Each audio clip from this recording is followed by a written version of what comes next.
dependent on divisional profits. That's what we see here. So if he invests $100,000 in the first year, this will have a negative impact on his bonus, so he will lose $5,000. In the next year, it will be the same, and only from the third year onwards, he will experience a positive effect on his bonus compensation. But in sum, after this, the manager will leave. So what's the sum of this? He loses $5,000 in the first 2 years, and he wins $7,500 in the third year. Okay, but overall, his bonus will decline, so he will not do it. So he will reject the project, whereas the firm, it would be beneficial for the firm to accept this project. So here we have a problem of a horizon problem, actually. Whereas thereby we see that the agent which is leaving the firm will focus on short-term consequences, whereas for the firm it would be better to focus on long-term consequences. And here, how can we define this? We define this as full incongruence, which means that the agents will maximize this utility, but this is not necessarily the utility of the principal or of the firm. Now, two types of agency problems have received specific names. These are adverse selection and moral hazard. What is adverse selection? You have this when an agent has an incentive to make a contract with another person, with the other party, which is actually beneficial for the agent and detrimental for the other trading partner, because the first agent has some hidden information or specific information that the other party does not have. So he has hidden information. What is an example here? Imagine a life insurance company. How can they experience adverse selection? Do you have an idea on that? If you think of a life insurance company.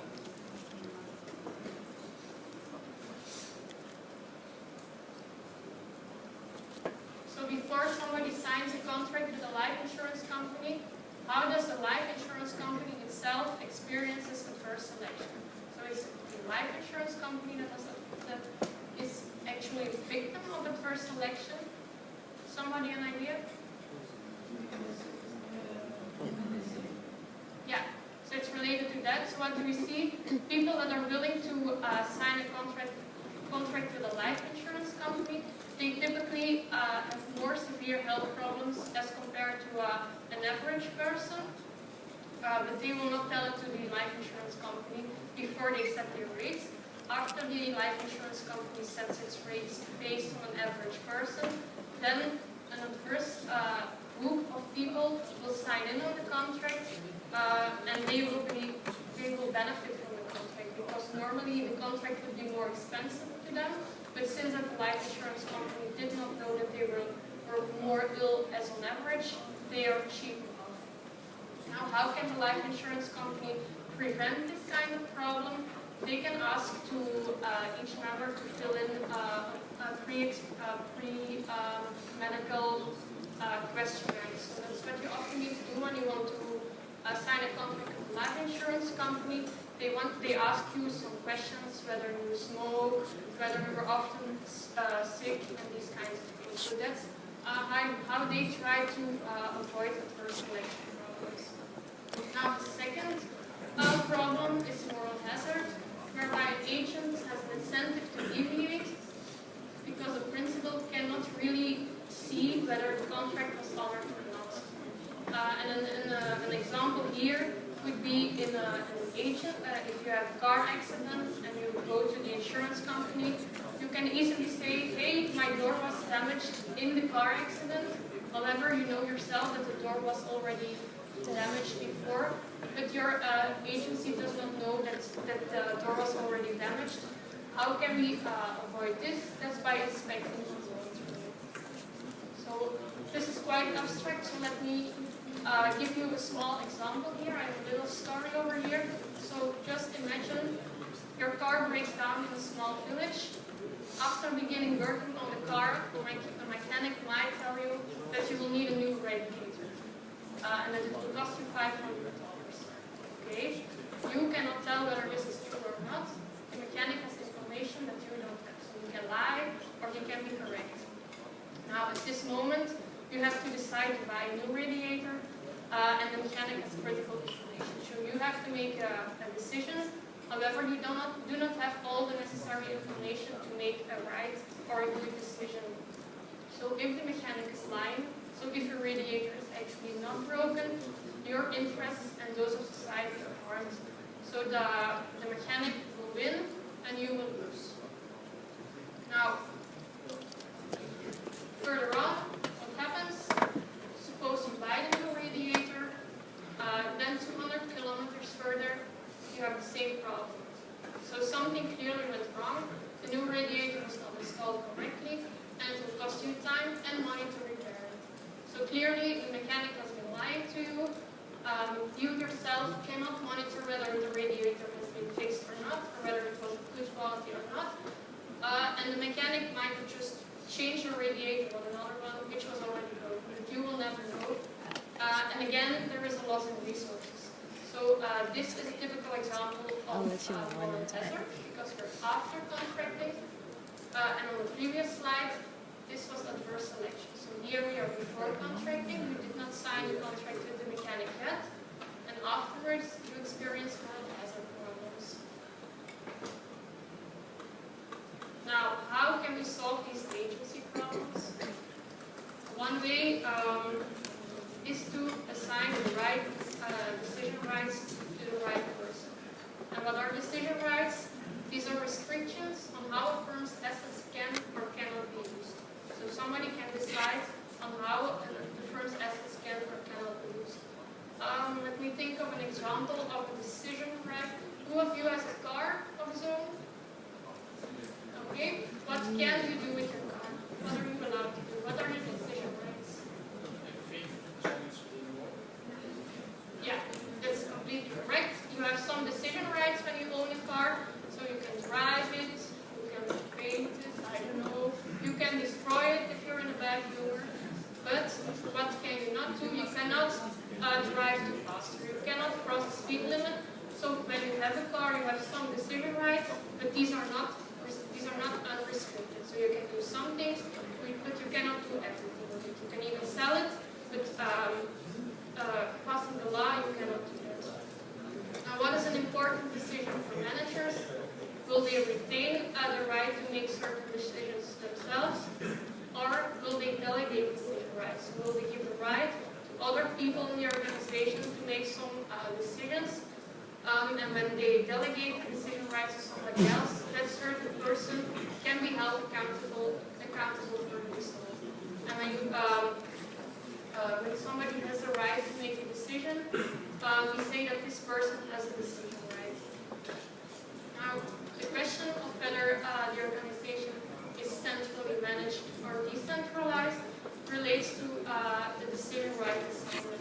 So, or you can keep decision rights very central within the board of directors, or you can decentralize it and assign it to employees. And when you do that, you have employee empowerment. What does this mean? This means that you decentralize your decision rights to employees.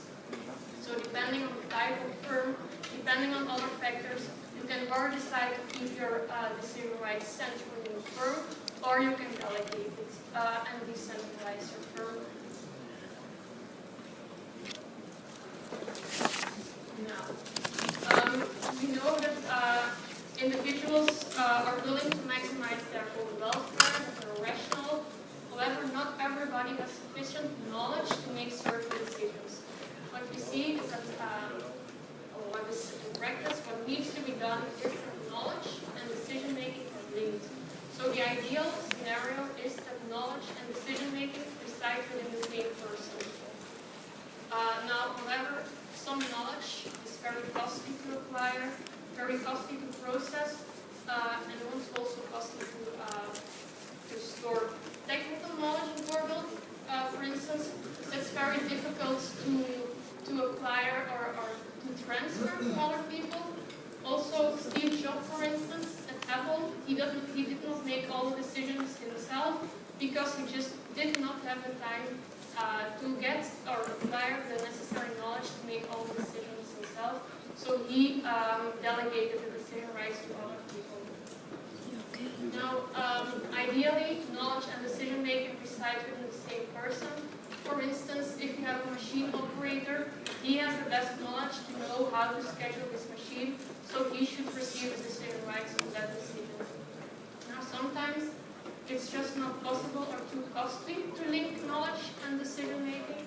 For instance, when you have sales people, we see that they do not often get the right, or they cannot negotiate prices with customers because although they have actually the best knowledge to do that, to negotiate price, we see that this is more centrally done by managers who have less information, but then they can control that the salespeople do not really negotiate a too low price. So in this example, for instance, we see that when knowledge and decision making are linked, this can bring along some agency problems, and that's not what you want. So depending on which situation you are, knowledge and decision making, it might be better to separate them. But in the ideal scenario, they are linked. Now, organizational architecture, what is that? It's something that you can, where you can base your incentives on to align the interests of the agents with the interests of the firm. Now, and how can we define organizational architecture? Well, these are the systems and processes aimed at solving agency problems. And developing an appropriate organizational architecture is very important since it can reduce agency costs. So it's very important since we see that agency problems are typically very large problems in organizations and that they can bring along huge costs. Now, how does the organizational architecture of an organization looks like? Actually, you can see it as a three-legged stool. So these three systems actually make up the organizational architecture. So what do we have? We have a system that measures performance, then you have a system that rewards performance, and then another and a third system is used to partition decision rights. So these three systems make up the organizational structure. And it's very necessary or very important that these three systems are aligned and balanced and coordinated. Because if you change something, for instance, to the performance measurement system, you should make also some changes to the reward performance and to partition decision rights. And why is that? I can show it very easily with this three-legged stool here. If you change something to the reward system, for instance, your stool will not be level anymore, not be balanced. So keep this as an example. When you're asked to discuss the organizational structure of a firm, you should always take into account if you change something to one of these three legs, you should change it in the other two as well. So it's stated here, all three legs must be balanced and coordinated. So for instance, if you measure the performance of something, this should be taken into account in the reward system. And you should also make sure that what you measure, that you, if an employee has a decision right over something, that you measure the performance over that decision right, and that you reward the employee based on those measures. So if you assign somebody a decision right and you cannot measure his performance on that specific decision right, it's not useful to assign that decision right. Now here's a little example again of how we should look at the organizational architecture. So imagine Jan van der Smit, founder of a successful chain of restaurants in Europe, has died unexpectedly. He was the sole owner of the company's stock and was known for being authoritarian. He personally made most of the company's personal decisions. He also made the decisions on menus, flyers, and marketing. Now, employees through the firm are paid fixed salaries and were closely monitored by this person. And Jan's son, Carl, spent his youth driving BMWs around Holland and Germany at high speeds. He spent little time working with his father in the restaurant business. Nonetheless, Carl is smart and just received his MBA degree from UCL. Now, Carl decided to follow his father as the CEO of the restaurant chain. okay, what advice about organizational architecture do you